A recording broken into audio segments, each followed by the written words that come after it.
కాపులకు రాజ్యాధికారం సాధించడమే లక్ష్యంగా ఈ నెల 7న చలో విజయవాడ కార్యక్రమం నిర్వహించనున్నట్లు కాపునాడు కన్వీనర్ గద్దా శ్రీనివాస్ నాయుడు అన్నారు. విశాఖలో ఏర్పాటు చేసిన మీడియా సమావేశంలో ఆయన మాట్లాడారు. ఇప్పటివరకు అన్ని పార్టీలు కాపులను ఓటు బ్యాంకులుగానే చూస్తున్నాయే తప్ప రాజ్యాధికారం కల్పించలేదంటూ పేర్కొన్నారు. విజయవాడలో జరిగే సమావేశంలో కాపులకు రాజ్యాధికారం సాధించే అంశాలపై చర్చిస్తామని తెలిపారు. కార్యక్రమంలో కాపు సామాజిక వర్గానికి చెందిన ప్రముఖులు, మేధావులు పాల్గొంటారని వెల్లడించారు. మీకు ప్రత్యేక అభినందనలు తెలియజేస్తున్నాం.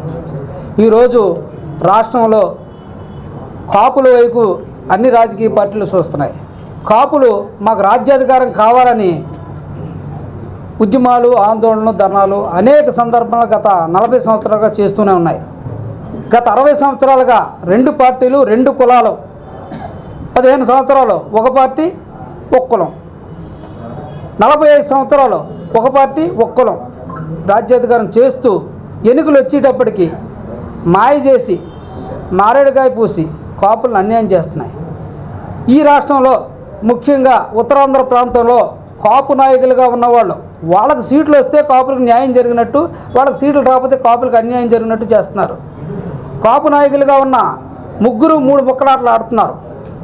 ఈరోజు వాళ్ళకి సీట్లు రాకపోతే అయ్యో కాపులు గొంతు నొక్కారు, కాపులకు అన్యాయం జరిగింది అంటున్నారు. ఈరోజు గత ప్రభుత్వం ఈ విశాఖ ఉత్తరాంధ్ర వెనకబడిన ప్రాంతంలో ఉన్నటువంటి కాపుల యొక్క సంక్షేమ అభివృద్ధి కోసం గత ప్రభుత్వాలు స్థలాన్ని ఎండాల్లో కేటాయిస్తే ఆ ప్రభుత్వ శంకుస్థాపనలో ఉన్న అప్పుడు ఇప్పటి మంత్రులు అంటే పార్టీలు ఏదైనప్పటికీ ఈ నాయకులే ఆ పార్టీలు ఈ పార్టీలో ఉన్న సంధాన వాళ్ళే శంకుస్థాపన చేస్తారో వాళ్ళే కొబ్బరికాయ కొడతారు.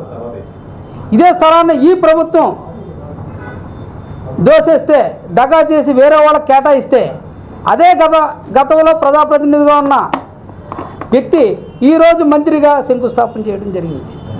ప్రజెంట్ ఉన్న మంత్రి కానీ, చోడవరం అంటే క్యాబినెట్ ర్యాంకులో ఉన్నటువంటి